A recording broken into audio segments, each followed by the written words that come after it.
on what has happened since the last time he presented with us, and all the challenges and successes he has had since then. So without further ado, please, TJ.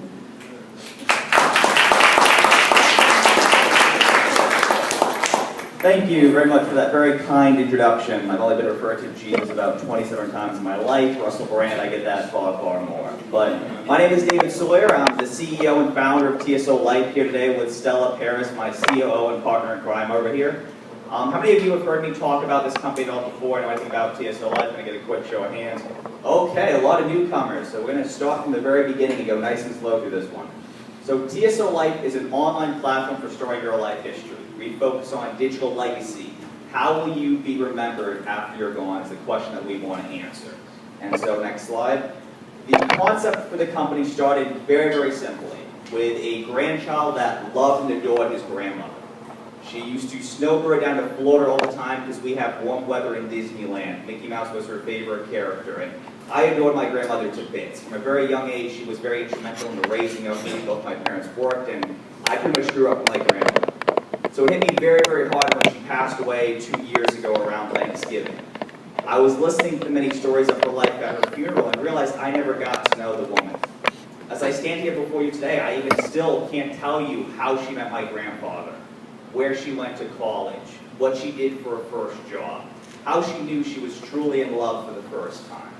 And these are the type of questions and these deep connections that I wanted to have with her, but I missed out on the opportunity. And so I'm a millennial. I want to learn something. What do? I go on Google. I look it up. So that's what I did. I went on there. I Googled my grandmother's name, hoping to find some deep-seated information that I never knew before. And all that came up was this, a funeral service page. As you can tell here, there's not much, except for an amazing photo that I just happened to take of her on her 70th birthday. I take credit for that photo. We were down in Key West for that. And those are the type of stories that I want to remember, look back on, reflect on. But currently, this is all I have. I just have her name, her date of birth, her occupation, and the names of loved ones that she left behind. And recently, they started showing ads on her funeral service page too, so I gotta go look at my ads and look at my deceased grandmother. Lovely. But essentially, we were looking to do more than just this. We want to tackle how we're remembered when we're passed away, and how we currently have it isn't good enough. I went on Ancestry.com to hopefully find more information there because that's what the commercials say.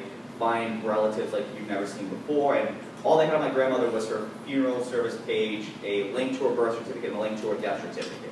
A lot of good that information was doing me, right? So next slide, please. So essentially, we set out to solve these type of problems. How will I be remembered after I pass? How can my grandkids learn more about me? How can I connect with my future generations? These are all the deep-seated information and the deep-seated problems that we're trying to solve at TSOLife. Next slide, please. And so our solution is a very simple, easy-to-use online platform that allows you to store the legacy of your life, your digital legacy. All these stories from throughout your life, where you went to college, what it was like, how you met your husband, your wife for the first time, what was it like raising your kids, which one was the troublemaker. All these amazing stories, we're trying to find a home for them, and a place to keep them online, safe and secure. And we did it by having an interactive experience. We have a step-by-step guide that makes the telling of your life not only easy but enjoyable as well. And we also wanted to do the impossible, and that was to keep a teenager's attention span for longer than 2 seconds.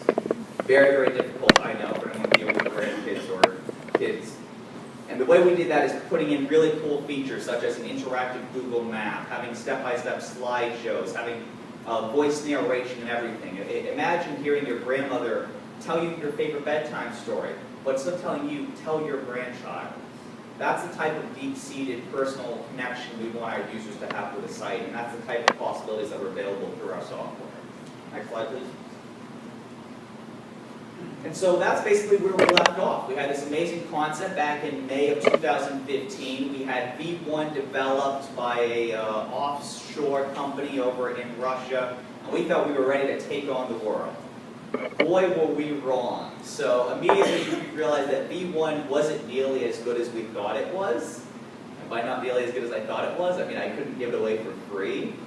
So yeah, we had a little bit of an issue there. So it took an absolute relaunching of the software. We actually ended up winning a lawsuit with the original law development firm over in Russia. So impossible mission we accomplished right there, right off the bat.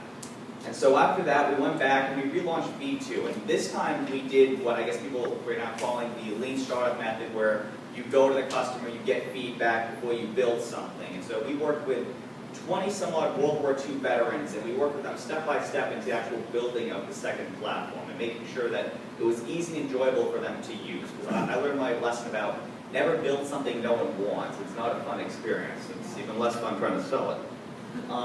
And the really big thing with that as well is just understanding what they needed in the platform. The big thing for them is they wanted it easy to use. They didn't want to have to go call their grandkid or their kid to help them walk them through the site every time. They want to be able to do this independently. And we learned an important lesson that what's easy for us isn't necessarily easy for someone in their 80s. There's a very big gap in how we conceive easy. So we immediately, when working with one of our customers, they didn't know what internet was. They just knew it as the E button on their computer. And when you start looking at that frame of mind, you got to really make things much, much more simple. So we have these step-by-step tutorials, these guides written in there, and we have very limited navigation on the site. So we really are becoming experts on how to design the web platform for our age demographic. So after that, we redeveloped the entire website using Go Level. They're a software development company over in the incubator. We thank them very much for the introduction. They've been fantastic so far. So after that, we relaunched in about December and started growing specifically in the Villages, which is the largest zip code in the entire United States for this aging demographic. They're the fastest growing zip code for 2 years in a row, actually, believe it or not. We're up to 140,000 residents and continuing to grow. So we do that by having bi-weekly seminars over there where we'll go talk, explain what we're doing, explain the need, and get them excited about it, and then sign people up at the seminars. That's been kind of our go-to market strategy since then. We've also done several genealogy conferences, and we realized there is this massive need in the genealogy industry to get millennials involved, to get these younger generations to participate. And we've kind of come on as the experts in that type of area. We've actually been asked by several genealogist experts to write a book on this topic, actually, so I'm going to be an author, and anyone that's had to read one of my papers, you know how troubling that is. Thankfully, I have proofreaders helping me out with this one. And so one thing that we also learned that was really important to me is this last little line. Employees come and go, but founders are there for the long haul. They're there forever. We've had 10 people that have worked part-time or full-time in the company, and they've all come and gone. And the ones that really are truly invested are the ones that have an equity stake, that see the big vision, so that you would consider a founder. So any entrepreneur right here, I would always say, if you don't consider someone a founder with you, they're probably not good for the original startup team, because they're going to leave you at some point in time along the way. Because as everyone knows here, entrepreneurship is not easy. There's bumps and drops and potholes in the road constantly, and if someone's not in there for the long haul, they'll be gone before you know it. Next slide, please. And this was a video with amazing sound. Except we don't have sound. Instead of having me narrate in a terrible accent, we will just skip this. But essentially, this is just one of the testimonial videos from one of our customers, Bob Barr. We went on there and we actually worked with him for 2 weeks. It was actually an account for his dad that already passed post-mortem, and he came to us with a problem basically saying, how can I get my grandkids to take interest in my dad's story? I wrote this out, this long manuscript. It was 180 pages, and I'm like, well, there's your first issue. It's a manuscript of 180 pages. Do you really think a teenager's going to take time to read that? So one of the first things we did is immediately said, do you have the original audio files from your dad's interviews? And he was like, yes, we do. And he has this thick Scottish accent. And I'm like, well, have they been able to hear this? And he's like, no, because there's no way to get off the cassette tape. There's no way to have it when it's playing. So we took all the manuscript pages, we took all these photos, and we took the original audio files and put that all on his account, and really made it an immersive and interactive experience for people that were viewing it, and delivered the account to him. And a week later, he was so excited. His kids were actually on it. They were calling him about stories like, I never knew great-grandpa did this, and then he was actually at World War I. He's like, I never knew he served in that. It's like, it was really like that, and it began having these conversations, and he connected. He's like, I couldn't tell you last time one of my grandkids called me up on the phone aside from a happy Christmas or, oh, it's a birthday, I need money. And he was really excited to have this bond, this connection that he was never able to have before. And he was, that's what he basically described, and have a Scottish accent for you, so I apologize. I don't want him a Scottish accent. Next one. And so to date, we've got over 500 users, that much in revenue. We've had thousands of stories on the platform, and these numbers are a little outdated again. That one's actually close to about 3,000 stories right now. We're growing constantly, and the great thing now is that we actually have users that are excited to use the platform, they're using it every day, and that's a really good experience as an entrepreneur, is actually building something people love to use and are enjoying to use it. So the business model is pretty simple. We're a one-time free platform. We do not sell your information to anyone. We do not have advertisements on the site. We believe that your information is yours alone, and we have no right to sell it to anyone. We don't want targeted marketing, and we really feel that's part of the contrarian idea is about a few years down the road, privacy online is going to become a really, really important thing when people start realizing how much of your identity you're giving up every day when using these free applications. We're also introducing a subscription model that is coming in a week's time. We're going to offer free 30-day trials and the opportunity to either switch over to a subscription for $4.99 a month, $5.99 a month, or pay the $149 one-time fee, and that'll get you 10 gigabytes of storage. We also have additional add-on features if you want to print out a book. We're also having a cool thing where we're adding on memorial pages onto your family tree and everything, where you can actually have a deceased relative not have an entire account, but a memorial pages as we're calling it. And we also do custom software for funeral service homes and nursing homes as well. Next slide, please.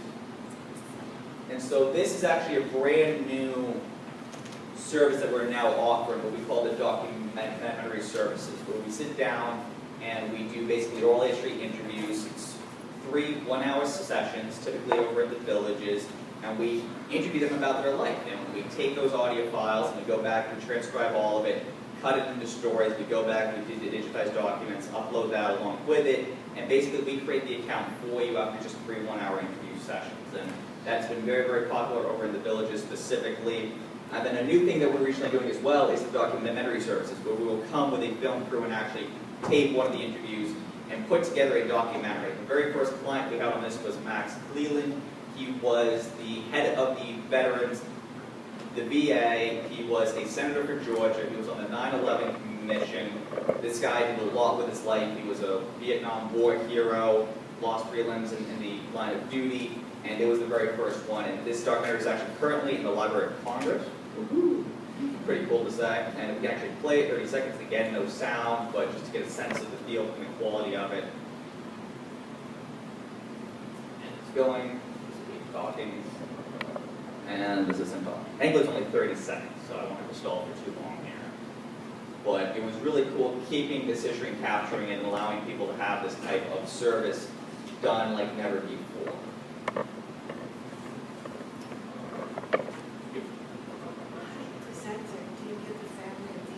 Yes, yes, they're presented with DVDs. It's also posted online as well, so that you can share the link both they have between DVDs as well. And how long does the DVD last?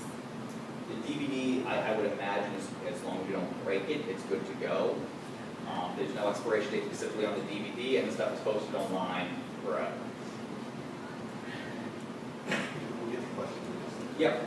And so this actually brings us to our summer project that we're trying to do, and this is something that I would love feedback from everyone here today. Is essentially Max Cleland loved it. He said this was one of the most rewarding things he's done in his life. He thanked us so much for it. He said this is such a great service for veterans. And he kind of gave us a challenge, like how can we make this on a bigger scale? How can we do this for more people? How can we bring people awareness to this? And so we actually are setting out to do a summer project. We're going to interview 50 veterans across all 50 states. And the thought process of that is that it doesn't matter if you live in Atlanta or a small suburb in North Dakota, that there is a veteran in your community who has an amazing life story that deserves to be remembered. And that's what we're going to set out to do right now, is go capture all of those stories from across the United States and put them all together, give them the same documentary services we did for Max Cleland, the same accounts and everything, but then accumulate all 50 of those stories and create one documentary after it. With all the news, whenever you hear about a veteran, it's either PTSD, the rising homeless, the rising unemployment. We want to create a positive spin and a positive vibe for veterans and capture the great stories that are currently being highlighted presently in our news. And we want to draw attention to the fact that there are great people all around us with these great stories that deserve to be remembered. So we're setting out in May, and then this will go all the way to Veterans Day in November. 6 team members. We're really excited about this. We think this is going to be an excellent opportunity to not only raise awareness of the issue, but also the TSOLife brand and what we're doing here as well. Next slide. And so we bring that to questions. And we have